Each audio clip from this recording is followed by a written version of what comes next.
How to dry firewood. Freshly cut wood retains a lot of water, which makes lighting and sustaining a fire very difficult. Even if it does burn, wet wood gives off less heat, dies quickly, and creates more smoke and soot.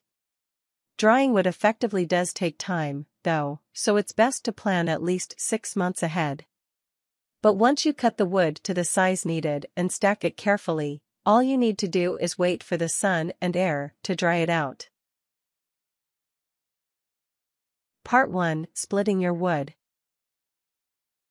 1. Gather wood early. Purchase or cut down your firewood no less than 6 months before you plan to burn it. For best results, do so even earlier to give it that much more time to air, dry. If possible, collect wood a year in advance in order to ensure thorough seasoning. Climate can affect drying times. Allow for more time if you live in a particularly wet region. More time is also required for denser species of wood like elm and oak. 2. Choose a safe work area. Unless you purchased firewood that has already been split, pick an open area outside to cut and split the wood yourself. Make sure the area is open enough for you to handle a saw or axe without interference from any obstructions. Favor level ground over uneven ground to ensure good footing as you work. Keep people and pets well away from the work area. Once you begin cutting and splitting, check behind you frequently to make sure no one is approaching. 3. Cut whole logs into uniform rounds. First, measure the dimensions of your fireplace, furnace, or any other area where you will burn wood. Then subtract 3 inches, 7.6 centimeters, from either its length or width, based on how the wood needs to be inserted into that space. Use this figure to measure and mark where to cut each whole log. Divide them into rounds of equal length with a saw or axe.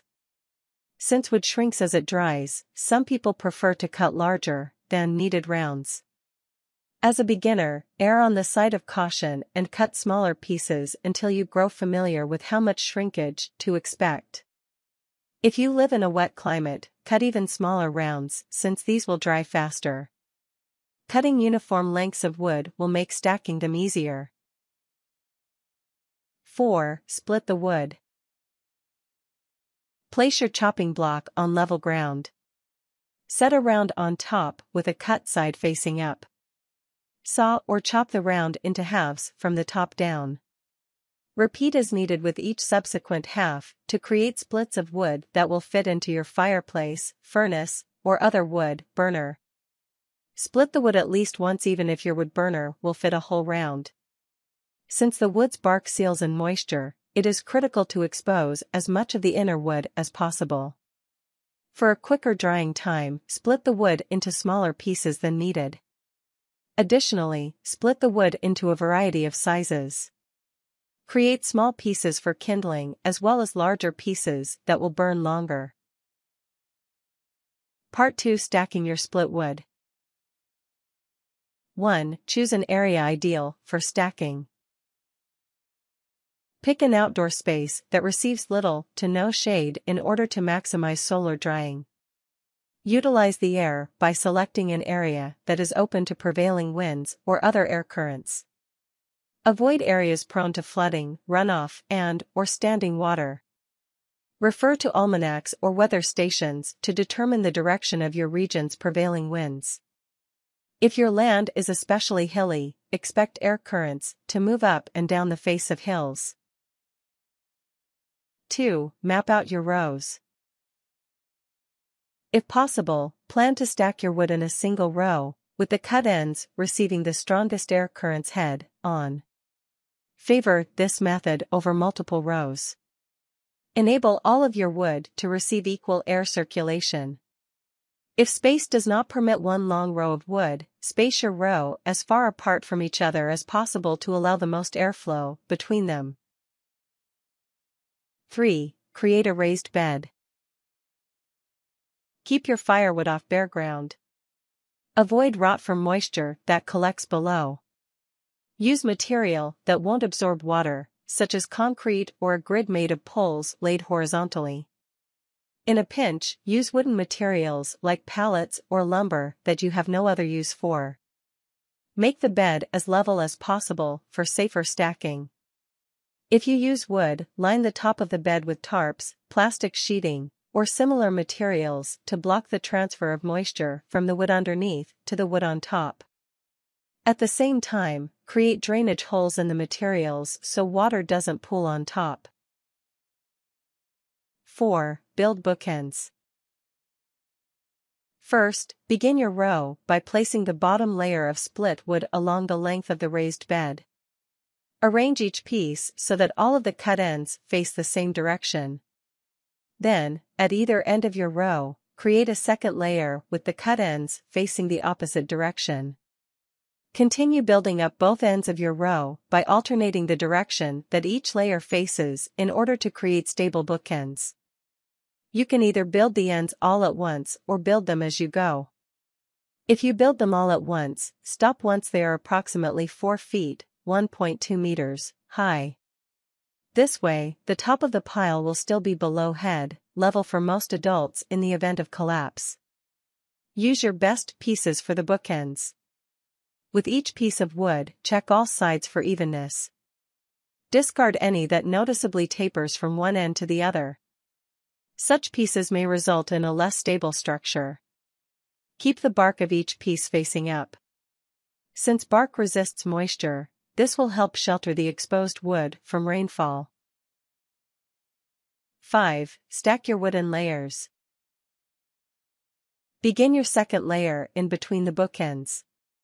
Arrange the cut ends so they face the same direction as the bottom layers. Set each piece so that it covers 2 pieces in the bottom layer by straddling where the 2 bottom pieces meet. Repeat until the pile reaches 4 feet, 1.2 meters, high. Place each piece with the bark facing up to shelter the exposed wood from rain. Use smaller pieces to fill gaps, when needed, for stability. Leave gaps as they are for better airflow if the layer is strong enough to support the next. 6. Cover if desired. Decide whether you are fine with leaving the pile as is or if you want to protect it from rainfall. If you decide to cover it, use black or clear plastic sheeting. For best results, support the sheeting with materials other than the pile itself, such as stakes or poles, so they don't come into contact. Direct contact between the sheeting and wood allows the wood to absorb condensation from the plastic. It also reduces airflow and could result in tears in the plastic due to friction. Black materials absorb heat and accelerate evaporation. Clear materials allow direct sunlight. Unless you have a lot of rainfall or a very short drying season, leaving your pile uncovered should still result in dry firewood by the time you need it. Part 3. Testing for dryness. 1. Inspect the color. Although the exact shade of wood's color varies from species to species, expect your wood to grow darker as it dries. When you first split the wood, note how bright it is on the inside. Wait for the relatively white wood to fade into a yellow or grayish color before burning. 2. Smell for sap. When you first split your wood, hold a piece up to your nose and breathe in deep. Familiarize yourself with the smell of its sap. Then, when you're ready to burn wood, select a test piece from your pile. Split it open and take a whiff. If you still detect sap, place it back in the pile for further drying. 3. Test the bark. If most or all of the bark has fallen off on its own, consider the wood safe for burning. If not, slice the bark off with a knife. Inspect the wood immediately underneath. Allow any pieces that appear greenish more time to dry before using. 4. Judge by density.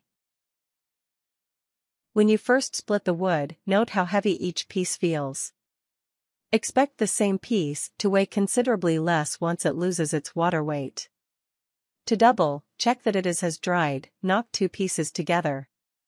If they sound hollow, consider them dried. 5. Build a fire. If you are still unsure, assemble a few pieces for a test fire. If either the kindling or the larger pieces refuse to catch fire, give them more time to dry, since they are obviously still too wet. If they do catch, listen for hissing, which indicates the presence of water. Things. Outdoor space, both for cutting and for stacking. Measuring tape. Saw and/or axe. Chopping block. Raised bed, concrete, poles, or wood. Plastic sheeting, optional.